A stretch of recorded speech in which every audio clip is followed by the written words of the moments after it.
السلام عليكم ورحمة الله وبركاته.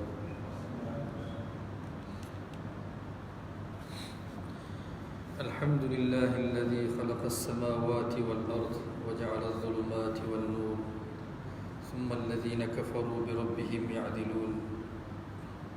هو الذي خلقكم من طين ثم قضى أجلا وأجل مسمى عنده ثم أنتم تمترون.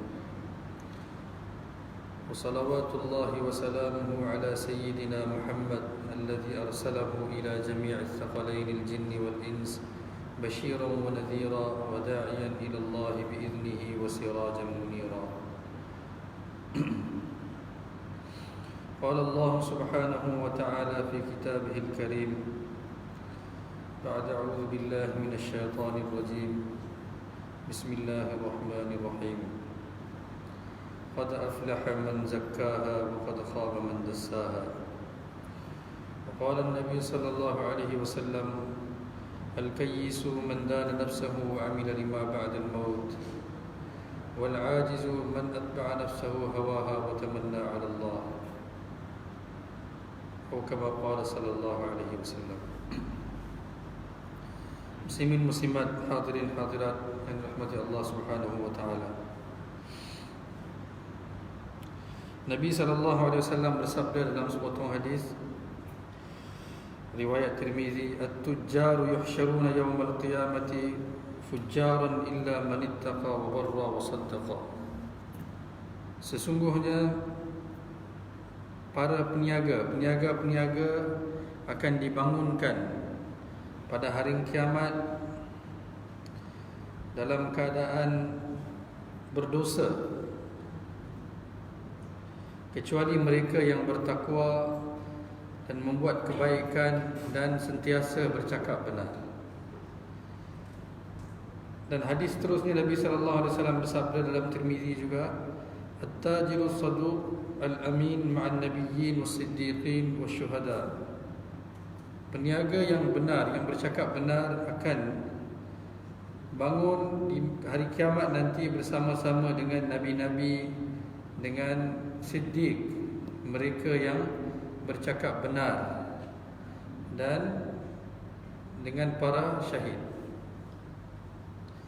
Dalam sepotong hadis Nabi sallallahu alaihi wasallam bersabda, "Kafa bil mar'i kadhiban an yatakallama bi kulli ma sami'a atau an yuhditha bi kulli ma sami'a."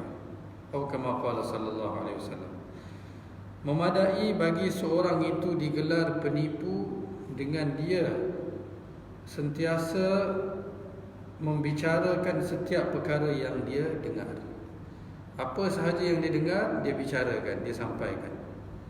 Dia belum pastikan lagi, yang digelar tabayun, dia belum pastikan lagi betul ke tidak, dia dapat saja berita, dia terus sampaikan kepada orang lain. Orang begini Nabi bersabda, "Kafa bil mar'i kadhiban ay yuhditha bi kulli ma sami'a." Memadailah seorang itu digelar penipu bila seorang itu dia bicarakan setiap perkara yang dia dengar. Berapa banyak perkara yang kita dengar setiap hari. Kita perlu muhasabah diri kita, adakah kita tergolong dalam golongan sedemikian yang sentiasa menghebahkan, menyebarkan, menyampaikan perkara yang kita dengar saja terus kita sampaikan tanpa kita pastikan betul ke salah. Ini hadis yang saya bacakan tadi berkenaan dengan peniaga-peniaga yang akan dibangunkan bersama dengan para nabi, para dalam golongan orang-orang yang bercakap benar dan para syahid. Adalah peniaga yang cakap benar, Ada satu hadis Nabi sallallahu alaihi wasallam, Nabi bersabda, "Inna tujjarhumul fujjar." Kata peniaga-peniaga ni fajir sebenarnya. Sahabat tanya Rasulullah, bukankah perniagaan itu adalah perkara yang harus, perkara yang didorong, di mana Allah Subhanahu wa taala letakkan kebanyakan keberkatan dalam perniagaan? Tapi Nabi bersabda, ya, tapi mereka setiap kali berkata-kata mereka bohong. Setiap kali mereka berkata-kata mereka bohong. Di golongan yang tidak bohong tu terus Allah naikkan darjat mereka yang sentiasa bercakap benar, mereka akan dinaikkan darjat, mereka akan di mahsyar nanti dibangunkan bersama para nabi terus. Orang yang ada sifat Al-Halim ni, Nabi kata kada an yakuna nabiyya, sedikit lagi kedudukan dia nak sampai ke kedudukan nabi. Orang yang ada sifat hilm. Hilm ni adalah sifat yang tidak membalas keburukan dengan keburukan, ataupun tidak cepat mengambil tindakan untuk membalas keburukan orang lain. Sebab tu Allah Subhanahu Wa Taala digelar Halim, kerana Allah tidak membalas dengan cepat. Kita buat dosa, Allah beri peluang kepada kita. Kita buat salah, Allah beri peluang kepada kita. Itu sifat Halim Allah. Allah tidak cepat dalam mengazab manusia. Nabi bersabda, orang yang ada sifat hilm ni, yang tidak cepat membalas keburukan dengan keburukan, bahkan dia sabar, mereka ni kedudukan mereka dengan Nabi sedikit lagi sampai kepada kedudukan Nabi. Tapi peniaga yang cakap benar ni,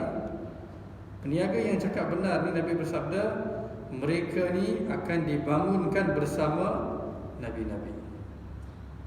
Di sini kita tahulah betapa mungkin segelintir sahaja yang boleh berjaya tidak cakap bohong langsung dalam perniagaan mereka. Kita boleh muhasabah perkara ni, bukan mudah.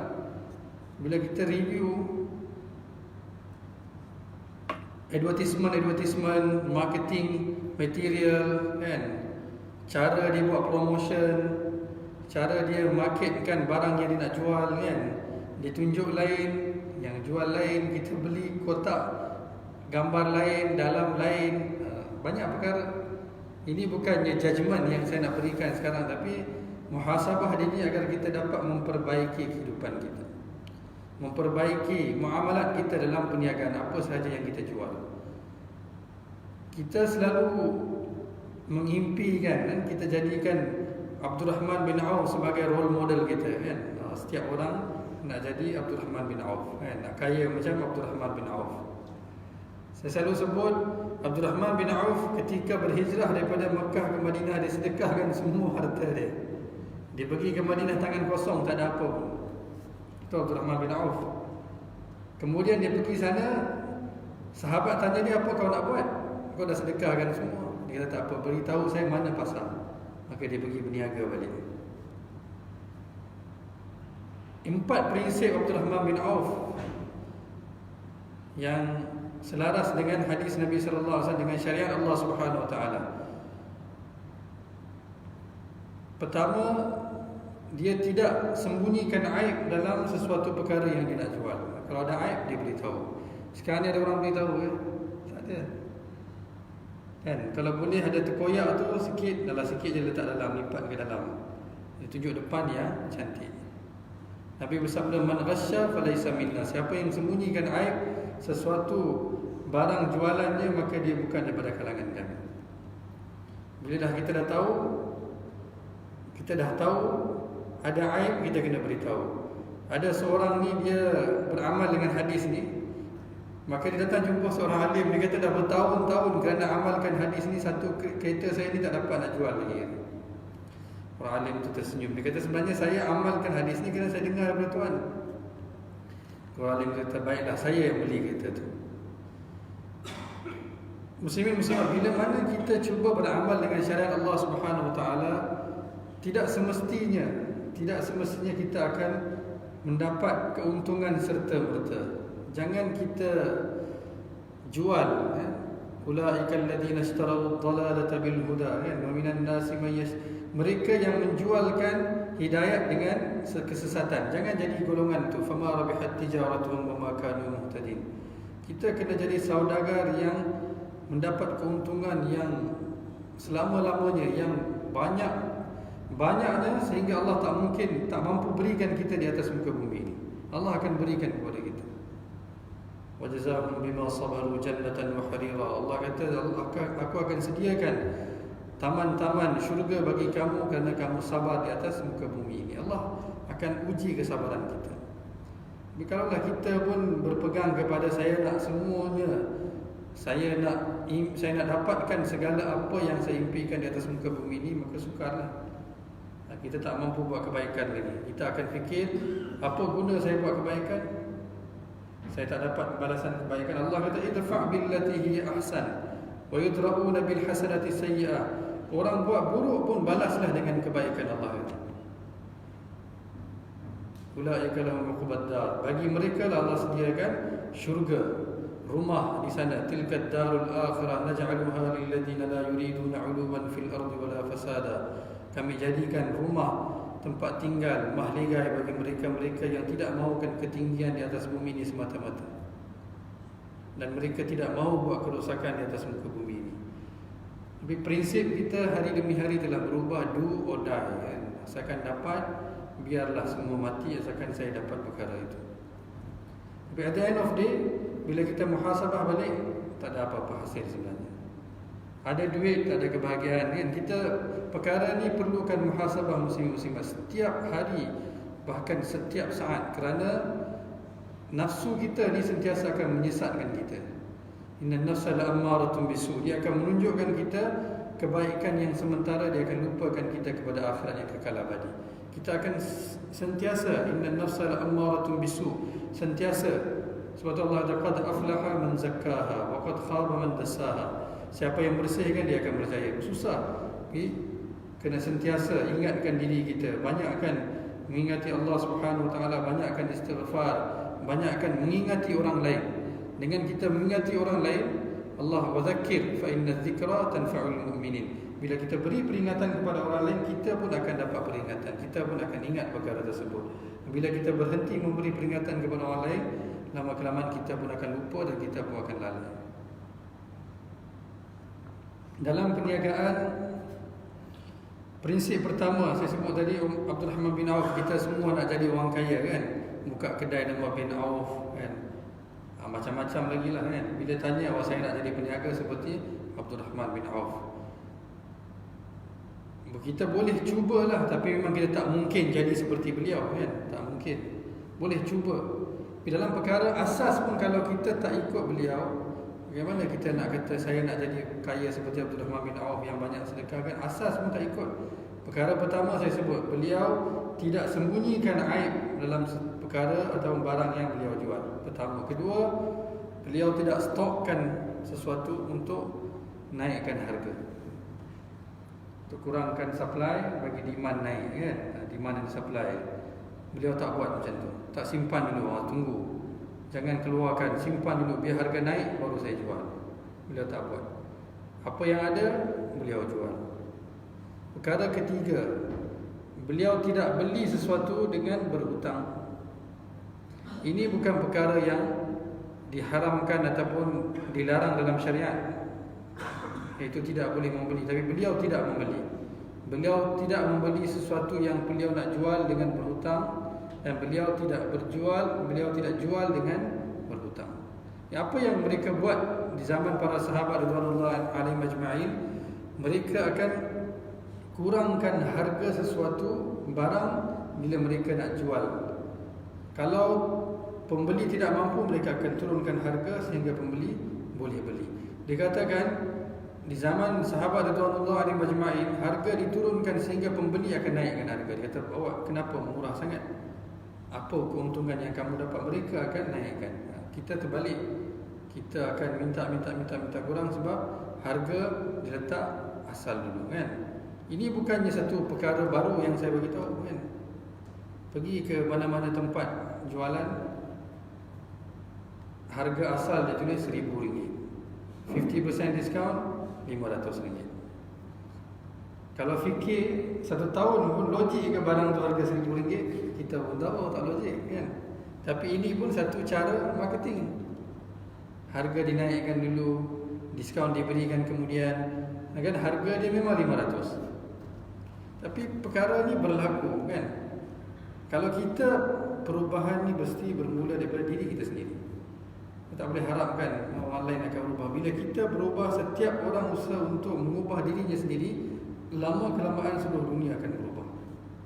Bermula daripada diri sendiri. Saya mesti berubah. Saya tak akan cakap bohong dalam perniagaan saya. Apa saja saya jual, benda kecil ke, benda besar ke, pakaian ke, makanan ke, apa saja, saya tak akan cakap tipu. Man ghasya, ingat hadis Nabi, man ghasya falaysa minna. Siapa yang tipu bukan daripada kalangan kami. Dan kalaulah saya cakap benar, Nabi janji di mahsyar nanti saya akan bersama dengan Anbiya alaihi salatu wasallam. Perkara anugerah yang sangat besar, kita akan bangun dengan Nabi, dengan Nabi-Nabi. Bukan anugerah yang kecil kan, dah bangun dengan Nabi, itu memang kejayaan yang besar kan. Ulaika alladziina an'ama Allahu 'alaihim minan nabiyyin was-siddiqin wasyuhada'i was-salihin kan. Mereka-mereka inilah yang Quran sebut wa hasuna ulaika rafiqa. Betapa baiknya teman-teman yang mereka dapat nanti. Bila nak berniaga, kita yang kena berubah.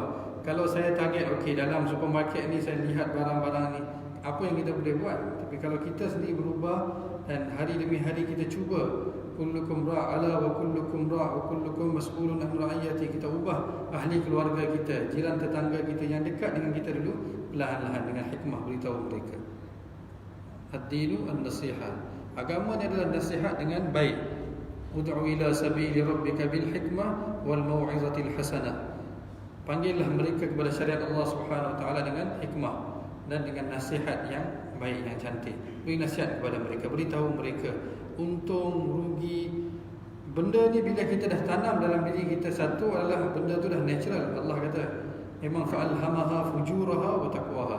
Keburukan ni memang automatically akan ada dalam diri manusia selagi dia tidak bersihkan kotoran itu. Seperti mana rumput akan tertumbuh sendiri, kita kena bersihkan dan tanam pohon-pohon yang boleh memberi kita hasil bunga dan buah-buahan. Kalau tidak, kalau kita biarkan dilalang rumput, memang tak perlu tanam, tak perlu baja, tak perlu siram air, tapi still ada rumput. Ini Allah punya sunnatullah. Allah tetapkan perkara itu. Dan Allah beritahu kepada kita, fa'alhamaha fujuraha wa taqwaha. Kalau kau biarkan, keburukan akan hasilnya keburukan. Biarlah anak kita ataupun diri kita sendiri, kita biarkan saja. I follow the flow, I follow my heart. Dan ini semua perkara-perkara yang saya dah bosan dengar.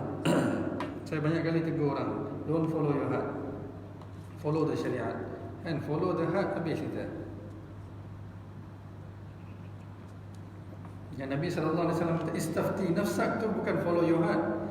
Kalau kita follow kita punya hati, kita akan follow nafsu kita. Sebab nafsu hati kita ni, dia pun akan ikut nafsu kita, apa yang kita mahukan. Kalau nak berjaya, kena tinggalkan ini, kena ikut apa yang Allah beritahu kita. Buatlah apa yang Allah perintahkan, ikut sunnah Rasulullah SAW, walaupun kita nampak hasil baik ataupun tidak. Kerana kalaulah setiap orang dah nampak hasil, tak ada siapa lagi akan kufur, tak ada siapa lagi yang akan melanggar perintah Allah, tak ada siapa lagi yang akan tinggalkan sunnah Rasulullah. Maka apa ujiannya? Semua orang nampak. Dia kata, saya buat saja perkara ni, saya terus dapat keuntungan. Tapi ujian Allah Subhanahu Wa Taala, kita akan buat, kita akan nampak keuntungan lagi. Tapi Allah kata, aku pasti akan berikan keuntungan. Ini janji Allah Subhanahu Wa Taala. Walaupun bukan sekarang, tapi Allah kata, man jaa bil hasanah falahu asyru amsalihah. Aku akan beri balasan 10 kali ganda. Kalau tidak di atas muka bumi ini, di akhirat nanti Allah Subhanahu Wa Taala berikan. Ad-dunya mazra'atul akhirah. Dunia ni tempat kita berusaha, bukan tempat kita mendapat hasil. Usaha kita, hasil kita akan dapat di akhirat. Perkara ni muslimin-muslimat kita dengar saya cakap senang. Sebab itulah kita adakan hari-hari, setiap hari ada tazkirah di masjid, di surau. Kebanyakan hari dah ada dah. Kerana manusia ni memang dia akan lupa. Beritahu hari ni, besok dia lupa. Jadi kena ada peringatan, setiap masa dia kena ingat. Ada seorang sahabat Nabi SAW, dia keluar daripada majlis Nabi, dia kata, sesungguhnya aku telah jadi kafir, sesungguhnya aku telah jadi kafir. Maka sahabat tanya dia, kenapa? Dia kata, bila duduk dalam majlis Rasulullah SAW, maka aku punya cinta kepada kehidupan akhirat. Aku tidak mahukan kehidupan dunia, kan? Tapi bila aku keluar saja, aku cintakan keluarga aku cintakan rumah aku cintakan kehidupan dunia. Aku tak mahu tinggalkan dunia. Ini dalam 20 khaslah iman, kan? 20 khaslah iman, salah satu adalah tidak mencintai dunia yang akan kita tinggalkan, dan cinta akhirat, rumah akhirat yang kita akan pergi. Itu tanda-tanda iman sebenarnya. Dari ke-20 tanda-tanda iman, salah satu ini. Wala tatanafasu, kan? Jangan kamu mencintai kehidupan dunia yang pasti dan pasti kamu akan tinggalkan. Satu orang bila sampai ke waktu kematian, memang bila sampai kematian tak akan dapat peluang lagi. Fa iza jaa ajaluhum la yastakhiruna sa'atan wa la yastaqdimun wa la yu'akhkhirullahu nafsan iza jaa ajaluha. Sampai ajal tak ada siapa pun akan diberi peluang walau sesaat, tak boleh dah. Habis. Malaikat datang, malaikat akan kata okey sekarang saya nak ambil nyawa. Malaikat datang terus ambil nyawa. Tak ada tanya-tanya apa dah. Habis. Dikisahkan, ini bukan perkara betul, tapi kata kalaulah bila malaikat datang ambil nyawa pada seorang tu, dia kata berilah saya peluang. Ulama kata kalaulah diberi peluang kepada dia, dia kata okeylah berilah saya peluang 1 bulan, kerana banyak perkara yang belum selesai lagi. Saya dah ambil kontrak kerja, kontrak tak siap lagi. Saya ambil order tak deliver lagi. Saya tengah buat ini tak selesai lagi. Minggu depan perkahwinan anak saya kan. 2 minggu lagi hari jadi saya, takkan nak mati sebelum hari jadi. Biar hari jadi baru hari mati. Semua dia kata bagilah tempoh kepada saya 1 bulan. Kalaulah malaikat kata baiklah 1 bulan, datang pada hari ke-30, dia tanya okey telah selesai semua sekarang ni, okey ready to go. Dia masih akan berkata perkara yang sama. Dan kali ini dia akan kata lagi banyak perkara outstanding, lagi banyak pending, lagi banyak tak selesai lagi. Mana mungkin aku pergi? Manusia tak akan sampai 1 hari pun yang dia akan kata alhamdulillah hari ini saya dah selesai semua, saya dah sedia untuk mati. Ada tak sesiapa di sini rasa macam tu?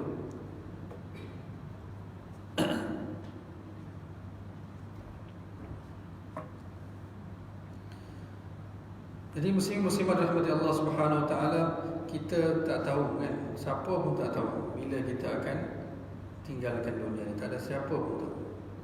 Yang pasti kullu nafsin dha'iqatul maut. Kullu man 'alaiha fan. Setiap yang bernyawa pasti akan mati. Dan Allah akan bangunkan, wa innama tuwaffawna ujurakum yawmal qiyamah. Allah Subhanahu Wa Taala akan bangunkan kita semula untuk beri ganjaran kepada kita. Mudah-mudahan Allah bangunkan itu untuk beri ganjaran kepada kita. Faman zuhziha 'anil nar wa udkhilal jannah faqad faz. Siapa yang Allah selamatkan dia daripada api neraka dan Allah masukkan dia ke dalam syurga, dialah yang telah berjaya. Wa mal hayatud dunya illa mata'ul ghurur. Kehidupan dunia adalah tempat yang tipu daya. Wa innal akhirata lahiyal hayawan. Kehidupan dunia ni memang tipu daya. Ingatkan setiap hari datang dengar tazkirah di masjid. Ingatkan diri kita, kehidupan dunia sementara, kita akan kembali kepada Allah Subhanahu Wa Taala. Apa bekalan kita yang kita bawa? Kita berniaga, adakah kita cakap benar? Adakah kita tunjuk aib perkara tu jika ada aib dalam perkara tu, ataupun kita sekadar dapat jual, okeylah, asalkan aku jadi kaya. Itu bukan parameter kejayaan muslimin-muslimat. Orang yang berharta tak semestinya berjaya, orang yang miskin tak semestinya gagal. Itu bukan measurement dia. Kalau tidak, nescaya Rasulullah sallallahu alaihi wasallam tak ada harta, beliau berjaya. Allah Subhanahu Wa Taala yang telah announcekan, yaghfir lakallahu ma taqaddama min dhanbika wa ma ta'akhkhara wa yutimmu ni'matahu 'alaika wa yahdiyaka siratan mustaqima. Allah sendiri telah announcekan kejayaan bagi Rasulullah sallallahu alaihi wasallam. Semua para anbiya, mana ada kaya, semua miskin. Kebanyakan miskin kecuali Nabi Sulaiman, itu pun Allah berikan kepada kerajaan untuk melihat apa yang dia buat dengan kerajaan yang Allah berikan kepada dia. Yang lain semua Nabi kebanyakan miskin, tak ada apa-apa. Apa seorang kaya ada tak semestinya dia berjaya, dan apa yang orang miskin dengan kemiskinannya tak semestinya gagal. Orang kaya boleh jadi gagal, orang miskin boleh jadi berjaya. Dan kita kerap kali dengar Nabi kata, Nabi lihat pada Mi'raj, Nabi lihat dalam syurga, Nabi lihat ramai orang miskin, Nabi lihat neraka, Nabi lihat ramai wanita. Nabi beritahu ini bukan dia kata dah lihat, Nabi beritahu supaya kita ubah perkara ni. Kita buat persiapan, jangan jadi begitu. Nabi SAW tak pernah impikan satu pun daripada umat dia masuk neraka. Dan Nabi SAW akan kata pada hari kiamat nanti, aku akan meminta syafaat daripada Allah Subhanahu Wa Taala, dan aku hanya akan masuk syurga bila semua umat aku dimasukkan masukkan ke dalam syurga. Begitu Nabi sayang kita semua. Tapi itulah, adakah kita tergolong dalam golongan umat Nabi Muhammad sallallahu alaihi wasallam? Itu pun satu question mark. Apa yang kita buat menunjukkan kita sayang kepada Rasulullah sallallahu alaihi wasallam, ataupun sekadar kita sebut saja kan? Saya selalu sebut, kita kata I love you, tapi adakah ada I love you tu daripada sana juga? Saya cinta Allah, saya cinta Rasul. Adakah mereka juga mencintai kita? Kalau kita tidak mengikut perintah Allah, tidak mengikut sunnah Rasulullah sallallahu alaihi wasallam, mana mungkin mereka mencintai kita? Allah sendiri sebut, "Qul in kuntum tuhibbunallah." If you say you love Allah, fattabi'uni, ikutlah sunnah Rasulullah sallallahu alaihi wasallam. Yuhibbukumullah, barulah Allah akan kata I love you too. Ini baru cinta dengan Allah Subhanahu wa taala, cinta yang hakiki, cinta yang akan kekal selama-lamanya, cinta yang paling berbaloi, yang kita tak akan hampa seperti mana Nabi sallallahu alaihi wasallam bercinta dengan Allah Subhanahu wa taala. Allah berikan segala-galanya kepada Rasulullah sallallahu alaihi wasallam. Kan Nabi kata, sejuk mataku dalam solat. Kita muhasabah, kita angkat takbir je mengantuk kan. Ada seorang jumpa saya, ustaz, saya angkat takbir je menguap, saya angkat takbir je menguap. Cinta tidur kan, cinta tidur melebihi cinta solat. Ali radhiyallahu anhu kata, bila saya nak berkata-kata dengan Allah, saya akan solat. Bila saya ingin Allah berkata-kata dengan saya baca Al-Quran. Al-Quran itu adalah kalam Allah. Kalam Allah, Allah berkata-kata dengan kita. Para sahabat radhiyallahu anhum ajma'in telah buktikan perkara ini. Mereka belajar daripada Rasulullah sallallahu alaihi wasallam dan mereka praktis hatta ya'tiyakal yaqin, seperti Allah sebut, sehingga mereka benar-benar yakin dengan perkara ini. Mereka benar-benar yakin. Kita kan? Iyalah, bolehlah, tapi kita mesti tapi punya. Biarlah hebat mana pengetahuan kita pun, tapi itu mesti ada kan? Tak habis-habis dengan tapi kita. Inilah ujian. Inilah ujian. Maka usaha perlu diteruskan sehinggalah nafas terakhir. Jangan bergantung kepada selain Allah. La haula wala quwwata illa billah. Bismillah tawakkaltu ala Allah. Kita baca kan? Hanya daku bergantung kepada-Mu ya Allah. Kita baca saja.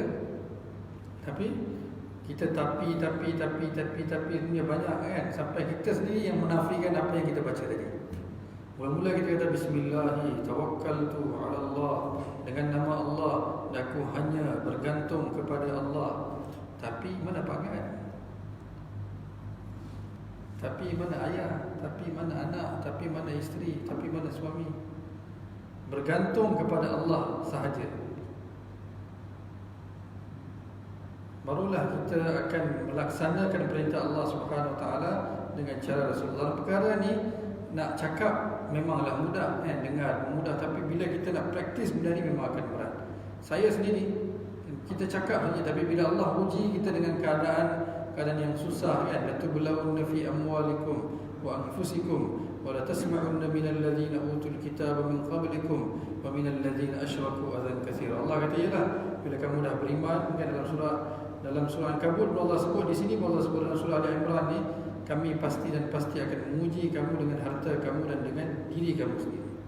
Dan kamu akan mendengar kata-kata orang daripada ahli kitab dan kufar, mereka musyrik, yang akan menyakitkan hati kamu.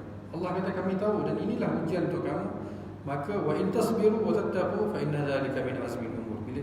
Tetapi jika kamu bersabar dan kamu bertakwa berterusan, perkara ini sangat besar di sisi Allah Subhanahu Wa Taala. Ini adalah daripada satu perkara yang agung di sisi Allah Subhanahu, min azmil umur. Salah satu daripada perkara yang agung di sisi Allah Subhanahu Wa Taala. Inilah perkara-perkara yang perlu diusahakan dan perlu diingatkan. Anak-anak kita, isteri kita, suami kita, mak ayah kita, anak-anak kita, semua kita perlu beri peringatan, jiran tetangga kita. Kerana kalaulah kita gagal pada saat terakhir, malaikat datang, dia tak bagi notis dah. Okey, ni notisnya, kejap lagi saya nak ambil nyawa, so buatlah apa-apa settlement nak buat. Tak ada. Malaikat akan datang terus ambil nyawa dan terus pergi. Malaikat Israel hanya minta izin daripada Rasulullah sallallahu alaihi wasallam, dan Nabi beritahu bahawa Israel akan meminta izin daripada aku sahaja, dan selepas aku dan sebelum aku dia tak pernah minta izin daripada sesiapa pun. Sama ada boleh tak ambil nyawa ataupun tak boleh ke, awak nak tidur dulu ke, nak bangun dulu ke, sampai masa ambil terus pergi. Tak kisahlah ada limit umur ke, tak ada kan. Kita kena cross umur ni barulah akan mati. Tak ada, siapa pun ada timeline yang Allah beritahu. Allah rahsiakan perkara itu. Bagaimana ajal kita, semua qada ajal Allah tetapkan. Begitulah setiap perkara Allah sembunyikan daripada kita, dia punya manfaat. Nabi-nabi tahu, sembunyikan daripada kita mudarat. Nabi-nabi tahu. Sebab tu Nabi kata, jika kamu tahu apa yang aku tahu, nescaya kamu akan kurangkan ketawa tapi banyak menangis. Kalau annakum, jika kamu ta'lamuna ma'alam, kamu mengetahui apa yang aku mengetahui, labakaitum katsira wa la dhahiktum qalila. Nescaya kamu akan menangis banyak dan kurangkan ketawa. Bila tahu bahawa kehidupan ni, pernah tak dengar orang yang tengah jawab exam dia gelak ataupun dia tengah fikir, dia dengan penuh usaha supaya dia dapat jawab setiap soalan tu dengan betul. Kita dalam peperiksaan tapi kita punya ketawa, kita punya kelalaian kan, telinga dengan Walkman, tangan main mesej kan. Habis umur kita dengan perkara-perkara tak mesej, game, tak game, video, tak video, berita, tak berita, Facebook, tak Facebook, Instagram, tak Instagram, WhatsApp, handphone pun kata sudahlah. Aku pun penat dah, kau belik sana, belik sini, buka situ, buka sini. Biarlah aku berehat. Dia tak ada suara je. Kalau ada suara dia pun dah bising, sudah dah. Aku pun penat. Kau buka sekejap itu, tutup sekejap, buka ini, buka itu. Quran nampak saja dia apa, application punya ikon, ada Quran. Nak buka seminggu sekali. Kalau kita buka macam Facebook kan. Muslim rahmati Allah Subhanahu wa taala, inilah perjalanan hidup kita yang perlu kita susunkan dengan betul supaya kita kembali kepada Allah Subhanahu wa taala dalam keadaan Allah gembira dengan kita. Qul in kuntum tuhibbunallaha fattabi'uni yuhibbukumullah. Allah akan sayang kita. Wa yaghfir lakum dhunubakum. Allah akan ampunkan dosa-dosa kita. Dan mereka yang Allah sayang dan Allah ampunkan dosa bagi mereka adalah syurga nikmat. Wa qalu alhamdulillahilladzi adhhaba 'anna al-hazan. Mereka yang akan kata alhamdulillah, segala puji bagi Allah Subhanahu wa taala yang telah jauhkan daripada kami segala kesedihan. Inna rabbana laghafurun syakur. Tak maukah kita perkara-perkara ni, muslimin-muslimat? Sekarang kita rungsing, kita sedih, kita risau kan. Tapi kalaulah kita sabar dan kita terus pegang kepada perintah Allah Subhanahu wa taala, kita akan dapat kejayaan yang selama-lamanya. Hati yang hancur ni disayangi Allah. Ini satu perkara yang saya berulang kali sebut. Hati ni bila hancur, Allah sayang orang itu. Allah kata kepada Rasulullah, wa laqad na'lamu annaka yadhiqu sadruka bima yaqulun. Kami tahu kamu sakit hati, kami tahu. Allah kata, kami tahu kamu sakit hati kerana kata-kata mereka. Fasabbih bihamdi rabbika wa kum minas sajidin. Maka bertasbihlah kepada Tuhan kamu dan jadilah daripada mereka-mereka yang maksudnya bersujudlah kepada Allah. Wa'bud rabbaka hatta ya'tiyakal yaqin, dan sembahlah Tuhanmu sehingga kamu dapat keyakinan. Ini azan ya. Saya beritahu kenapa Allah Subhanahu wa taala sayang hati yang hancur. Hati Rasulullah sallallahu alaihi wasallam ini sentiasa dihancurkan, kita menghancurkan kan. Kita berhenti azan saja.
Bismillahirrahmanirrahim. Allah Subhanahu wa taala perintahkan kita wa idfa' billati hiya ahsan fa idza alladhi bainaka wa bainahu adawatun ka'annahu waliyyun hamim. Bila orang buat keburukan kepada kita, balaslah dengan kebaikan. Perkara ini bukan mudah. Yang saya sebut tadi ini bukannya perkara yang mudah. Kerana bila hati kita sakit, kita akan menyakiti hati orang lain kebiasaannya. Tapi kalau kita buat sebaliknya, Allah kata inilah perkara yang sangat agung di sisi Allah Subhanahu. Allah sayang akan orang seperti ini.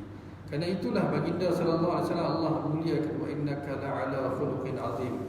Dan akhlak Nabi sallallahu alaihi wasallam yang sangat-sangat mulia. Baginda maafkan orang yang menzalimi Nabi, dan Nabi perintah kita wa'fu amman zalamak, maafkan mereka yang menzalimi kamu. Dan Allah kenapa? Allah sayang. Allah yuhibbul muhsinin. Allah sayang mereka-mereka ni, wal kazimin al-ghaidh wal 'afina 'anil nas. Mereka yang kontrol kemarahan mereka. Orang dah sakitkan hati, dia kawal kemarahan dia dan dia maafkan pula. Allah kata aku sayang mereka. Di hati kita lagi hancur, lagi Allah sayang. Ada satu syair dalam bahasa Urdu yang dikarang oleh Allama Iqbal rahimahullah. Dia cakap tentang hati ni. Kata, saya bacakan syair tu, saya translate nanti. Dia kata, na baca ke turak ise tera aina hebu aina, जो शिकस्ता हो तो अजीज तर है निगाह आए nasaz में. Jangan kamu jaga sangat hati kamu ni. Maksudnya kita, jangan sakitkan hati saya, jangan sakitkan hati saya. Jangan begitu. Kerana hati ni adalah cermin bagi kamu. Jo shikasta ho, kerana kita tahu kan dalam kehidupan kita lagi banyak pengorbanan, lagi Allah sayang kita tahu kan. Kata hati ni adalah cermin kamu. Lagi dia disakiti, dia disayangi oleh penciptanya. Hati itu disayangi oleh pencipta. Allah sayang orang yang hati dia hancur kerana Allah, dan dia tidak balas keburukan dengan keburukan. Perkara ni bukan perkara yang mudah.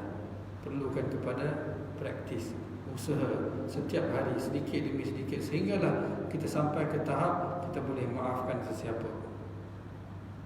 Kita ajar, kita belajar untuk meminta maaf, tapi kita tak pernah ajar dan kita tak belajar untuk memaafkan. Meminta maaf lebih mudah daripada memaafkan sebenarnya. Memaafkan ni bagi kita, tapi Allah Subhanahu wa taala, sifat Allah Ghaffar, Tawwab, Allah Maha Pengampun, Maha menerima taubat. Allah kata buatlah dosa. Banyak hadis-hadis qudsi Rasulullah sallallahu alaihi wasallam bersabda kan, hadis-hadis qudsi Allah berfirman, wahai anak Adam, penuhkanlah bumi ini, langit ini dan ruang yang ada di antara langit dan bumi dengan dosa kalau boleh, dan datang kepada aku dan minta ampun sekali, saya aku akan ampunkan segala dosa. Dan kamu tak mampu pun penuhkan segala-galanya dengan dosa. Begitu Allah nak beritahu kepada kita sifat Allah pengampun, sifat pengampun Allah. Allah minta kita juga berusaha kepada sifat-sifat Allah Subhanahu wa taala. Mudah-mudahan Allah Subhanahu wa taala golongkan kita dalam golongan orang-orang yang berjaya, yang mengikut sunnah Rasulullah sallallahu alaihi wasallam, taat kepada perintah Allah Subhanahu wa taala, mengikut jejak langkah para sahabat radhiyallahu anhum ajma'in. Dan mudah-mudahan kita semua berjaya. Kita semua mahukan kejayaan. Takut yang kita khawatir, takut kita berjalan di jalan yang salah. Takut. Sebab tu kita kena beri peringatan setiap hari, apa yang saya buat ni betul ke tidak, apa yang saya buat ni betul ke tidak, apa yang Allah kehendaki saya buat, dan apakah sunnah Rasulullah sallallahu alaihi wasallam. Oleh kerana itulah ulama sarankan kita untuk baca sirah Rasulullah sallallahu alaihi wasallam. Spend time baca kehidupan Nabi sallallahu alaihi wasallam. Jangan baca novel habis dengan drama, imajinasi kan, langsui. Saya nampak apa ada buat kan, apa macam-macam perkara. Lebih baik baca kisah-kisah sahabat, baca sirah Rasulullah sallallahu alaihi wasallam sendiri. Barulah kita akan tahu, kita akan belajar how to deal with the situation kan. Kita tak baca, kita tak tahu macam mana mereka deal dengan situasi itu. Kita tak tahu. Saya sendiri mengakui perkara itu kelemahan dalam diri kita semua. Lagi banyak kita baca, lagilah banyak pengetahuan kita akan dapat. untuk kita nak menghadapi sesuatu keadaan, suatu situasi supaya kita dapat buat dengan cara yang betul, bukan dengan ikut akal fikiran kita. Akal fikiran kita tak semestinya betul. Jangan follow your heart sangat. Follow the syariat, ikut syariat Allah, nescaya kita akan berjaya. Itu sahaja. Saya tutup majlis dengan tasbih kafarah. Subhanallah bihamdi, subhanakallahumma bihamdika, nasyhadu an la ilaha illa anta, nastaghfiruka wa natubu ilaik. A'udzu billahi minasyaitonir rajim. Bismillahirrahmanirrahim. Wal 'asri innal insana lafi khusr illa alladhina amanu wa 'amilus salihati wa tawassaw bil haqq wa tawassaw bis sabr. Assalamu alaikum warahmatullahi wabarakatuh.